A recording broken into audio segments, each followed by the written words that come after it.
Welcome to our channel. నేను మీ anchor రచన. అమీర్పేట్ అనే place హైదరాబాద్లో ఉన్న వాళ్ళకి ప్రతి ఒక్కరికి తెలుసు. అక్కడ షాపింగ్ మాల్స్, ఇన్స్టిట్యూట్స్, హాస్టల్స్ ప్రతి ఒక్కటి కూడా అమీర్పేట్లో ఎప్పుడూ కూడా ప్రజలందరూ రద్దీగా ఉంటారు.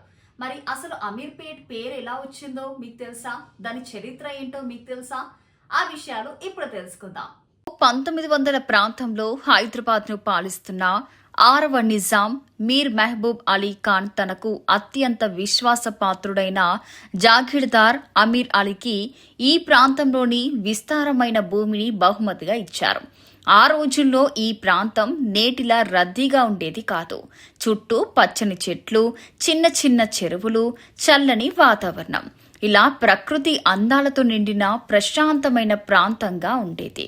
అమీర్ అలీ ఇక్కడ తన కోసం ఒక అందమైన వేసవి రాజభవనాన్ని నిర్మించుకున్నాడు. ఆ రాజభవనం నేడు నేచర్ క్యూర్ హాస్పిటల్గా ప్రజలకు సేవలందిస్తుంది. ఇక పేరు విషయానికొస్తే అమీర్ అనేది అమీర్ అలీ పేరు నుంచి వచ్చింది. పేట్ అంటే తెలుగులో ఒక నివాస ప్రాంతం లేదా కాలనీ అని అర్థం. అంటే అమీర్ అలీ నివసించిన ప్రాంతం కాబట్టి కాలక్రమేణా అది అమీర్పేట్గా ప్రసిద్ధి చెందింది. ఇంతటితో ఈ ప్రాంతం చరిత్ర ముగియలేదు.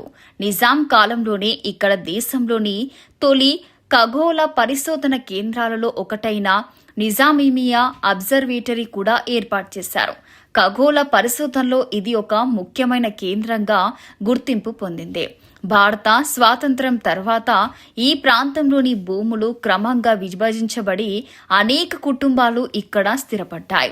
1990ల తర్వాత హైదరాబాద్ వేగంగా విస్తరించడంతో అమీర్పేట్ పూర్తిగా రూపురేఖలు మార్చుకుంది. ముందు నివాస ప్రాంతంగా ఉన్న అమీర్పేట్ తర్వాత షాపింగ్ కేంద్రంగా మారింది. ఆ తర్వాత కంప్యూటర్, సాఫ్ట్వేర్ ట్రైనింగ్ ఇన్స్టిట్యూట్లకు కేంద్రంగా ఎదిగి దేశం నలుమూలల నుంచి ఉద్యోగాల కోసం వచ్చిన యువతకు ఒక ఆశాకిరణంగా మారింది.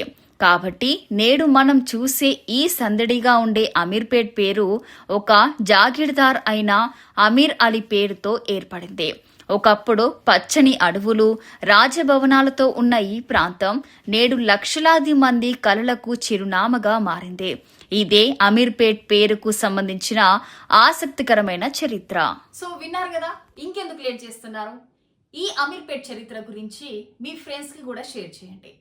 మరి ఇంకా ఏ ప్లేస్ చరిత్ర గురించి తెలుసుకోవాలనుకుంటున్నారో కామెంట్ రూపంలో మాకు తెలియజేయండి. ఈ వీడియో నచ్చితే లైక్ చేయండి, షేర్ చేయండి, మీ అభిప్రాయాన్ని కామెంట్ రూపంలో మాకు తెలియజేయండి.